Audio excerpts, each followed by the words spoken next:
Je m'appelle Nicolas Sylvie, on est à Alès et je travaille au centre hospitalier d'Alès-Cévennes.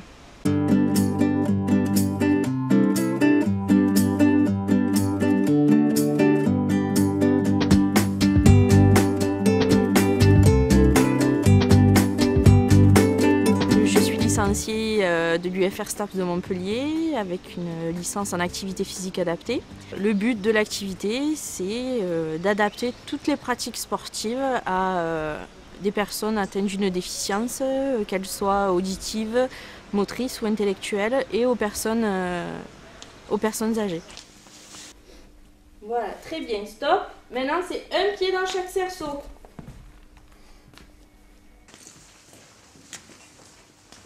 Le tapis, les yeux fermés. Très bien. Et vous vous asseyez sans vous aider des bras. Très bien Dédé, c'est super. Arrivé au bout de 5 ans d'avoir travaillé avec les personnes âgées, je m'essouffle un peu dans mon activité et donc je me dis il faut que je change, il faut que je fasse quelque chose. Donc je dis je vais faire infirmière. Et je vous ramène dans entre-temps, en 2008, on nous propose avec la NFH une formation de référent en ergonomie.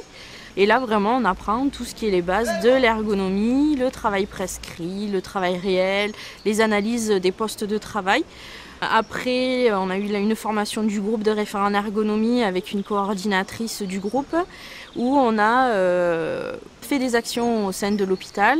Et la principale, c'est le programme de réveil articulaire et musculaire pour les soignants. Moi, j'avais toujours mon projet en parallèle d'évoluer professionnellement en étant infirmière. Je prends rendez-vous avec mon cadre sup qui me dit non, en fait, j'ai autre chose pour toi.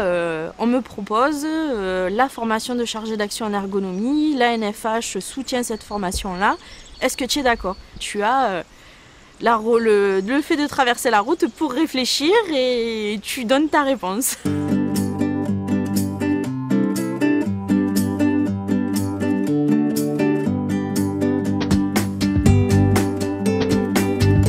Sur le coup, moi je dis oui, je fonce parce que ça a l'air intéressant, mais c'était encore un challenge parce que c'était une profession qui n'existait pas au centre hospitalier et là c'est vrai que ça permettait d'avoir un côté de toucher le personnel soignant, les agents administratifs, les agents des ateliers, des cuisines, blanchisseries.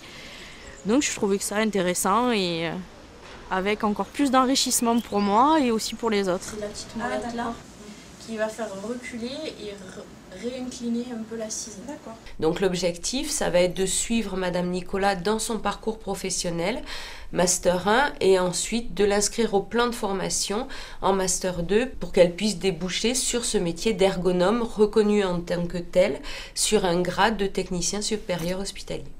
Le Master 1 qui se finalise en juin, je le fais en alternance avec le travail sur le terrain de prof en APA et de chargé d'action en ergonomie. Par les pneumatiques qui sont envoyés au secrétariat. Et une fois qu'ils sont enregistrés... Aujourd'hui, Madame Nicolas n'a pas encore ses diplômes. Par contre, elle a déjà des missions d'ergonomie sur l'établissement, des missions au sein du CHSCT où elle va être chargée d'étudier les postes de travail et de faire remonter les besoins en termes d'équipement, en termes d'aménagement de postes. On m'appelle à 10h le matin ou on m'envoie un mail et à 10h30, je suis sur le terrain et j'essaie d'aller régler le problème.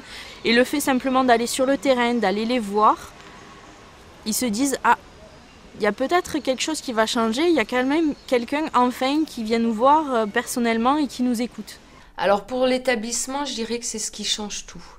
Parce que ça permet aux professionnels d'être acteurs dans leur institution.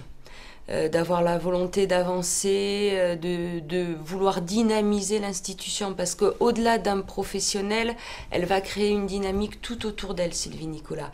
Elle va donner des idées à d'autres professionnels et elle va leur dire « Regardez, c'est possible ».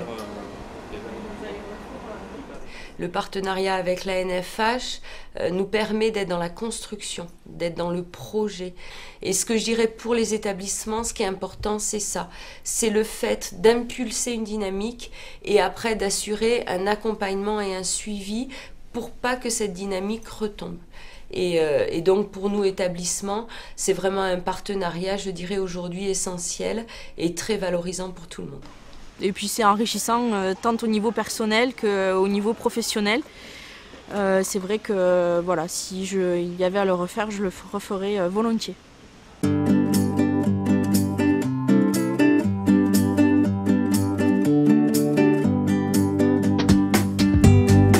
Là, je suis en train de finaliser le Master 1 en ergonomie et peut-être dans l'avenir continuer mon Master, avoir mon Master 2, être ergonome, donc avoir 2 casquettes vraiment d'identifier et pas être que chargée d'action en ergonomie et avoir peut-être plus tard être à 100% en tant qu'ergonome sur le centre hospitalier d'Alès. Ça chamboule quand même une vie professionnelle, c'est pas rien. Mais quand c'est pour aller vers le mieux, il faut y aller, quoi. Il ne faut pas hésiter et se prendre par la main et sauter le pas.